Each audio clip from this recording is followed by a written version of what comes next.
Hello and welcome. I'm going to do a short guide, walkthrough, explanation, what have you, of my Bladestorm champion character, because I had a lot of fun with this build. I think it's a little bit different from your standard vanilla melee, and it's really effective, as you will see both from the mapping that I did in a fairly horrible tier 16, no regen, and temporal chains map, which, yeah, I could just run through a nice, easy map, make it look good. I'd rather do the worst possible map, and that map sucked. You'll see that. You'll see in Awakener 8. It was my first time playing a melee on the fight. I played it really badly. Do not take that as a measure of how you're supposed to play it.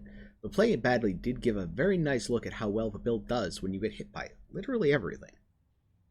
Now, I'm going to go over a couple of features of this build, because there's a lot of shiny gear.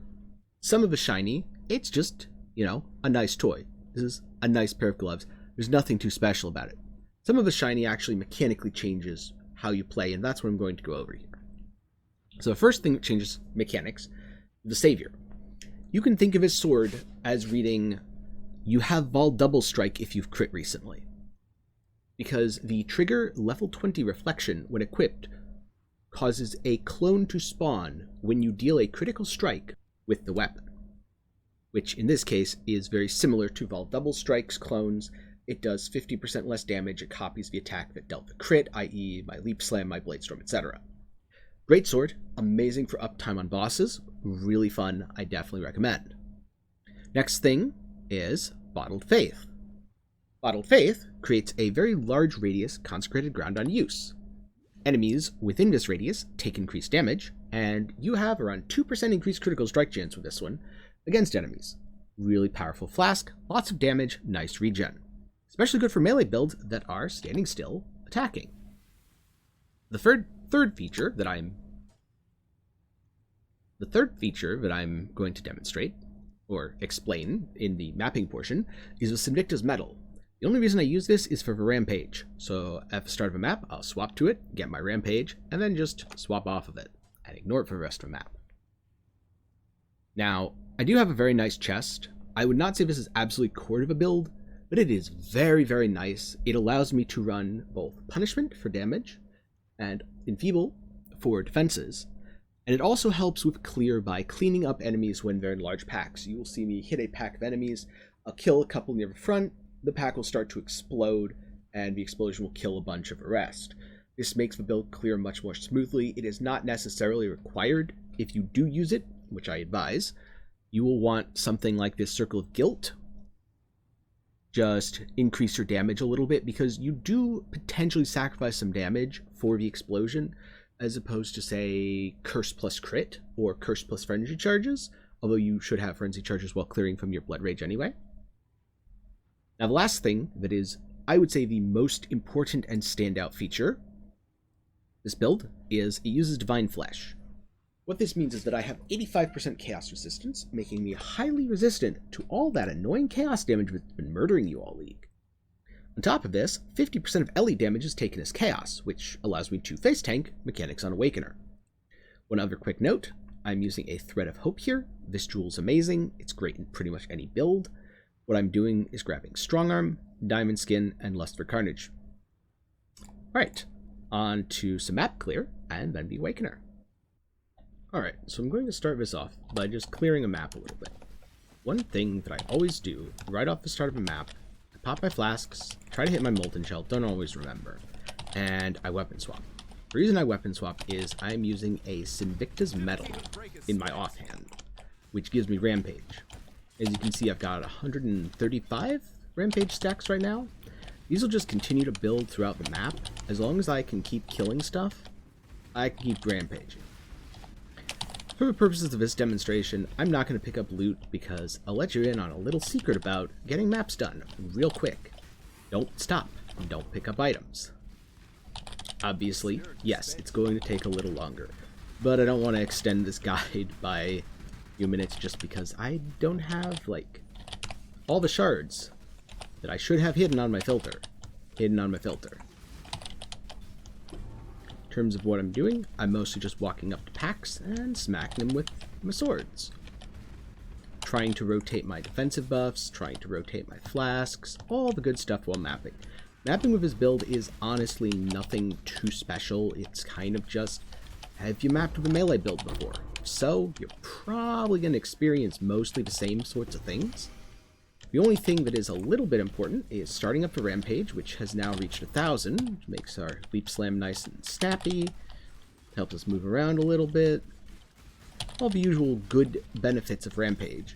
And the enemies explode, which is why I am powering through the packs as cleanly as I am. And this is where we go sad panda, because our Rampage falls off. Oh! Did we get it? Yes, we did. Cool.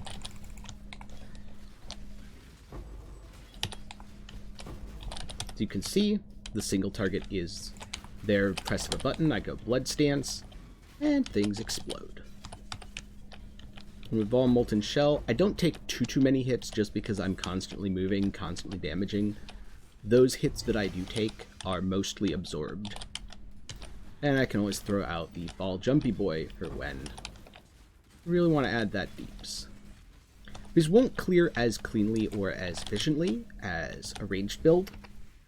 You'll see there are a few stragglers sometimes, mostly just the Beyond.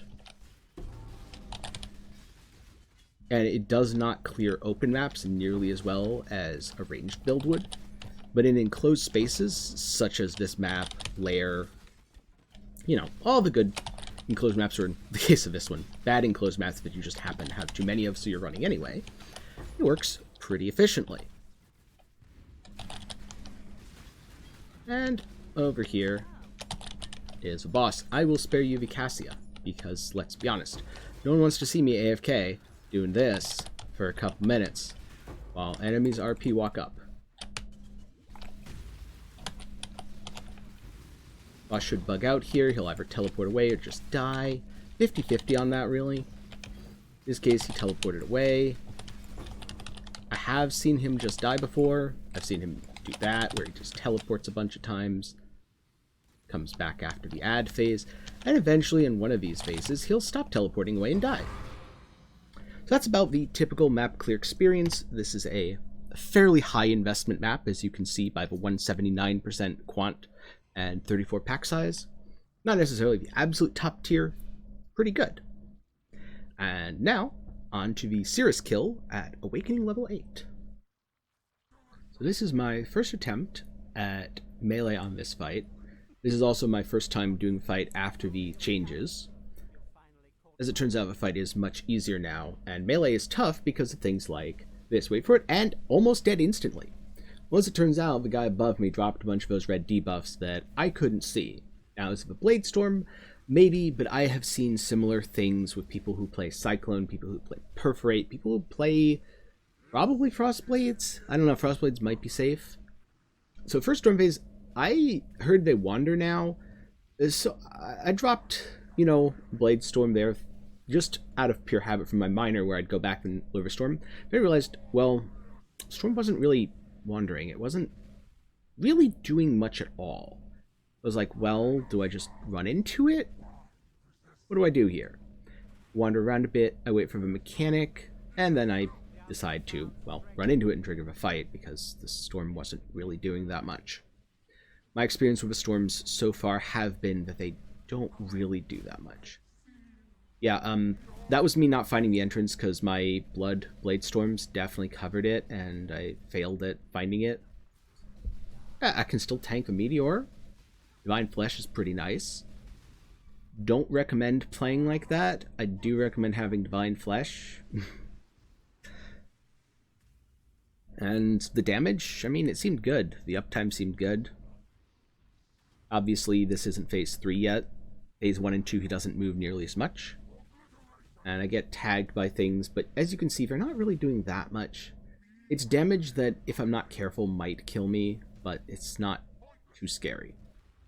I can just wait for him to come out from under the storm, because honestly it seems like luring him out away from the storms is better than waiting for the storms to move at this point with how they've changed the fight. Storms kind of don't seem to be much of a mechanic. I mean, he phased almost instantly. I was a little surprised by how quickly he phased. I think I crit a bunch, and my reflections just did work. I decided to lure him over to the stairs because the stupid banisters, aka the fucking stairs, from the player base's opinion, and many deaths to back that up, are now gone.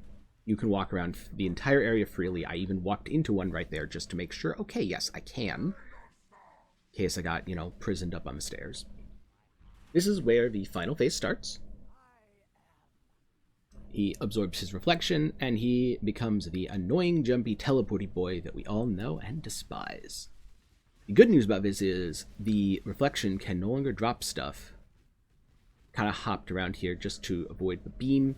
If you can find him and get into melee range, it is ideal because he will turn very slowly and just miss you. While he's doing this, he just stands still here. This is a great opportunity to get some DPS uptime. See how he moved very little during that beam? Because I was close. I could very easily avoid it. And the rest of his fight is basically just down to kind of hopping around. He holds still for that animation, which lets me get some nice DPS uptime. I apparently did not crit that much. Got tagged by the beam. Didn't really do much. I was at half health here, so a little worried, but I did get out in time this time. Did not full potato it.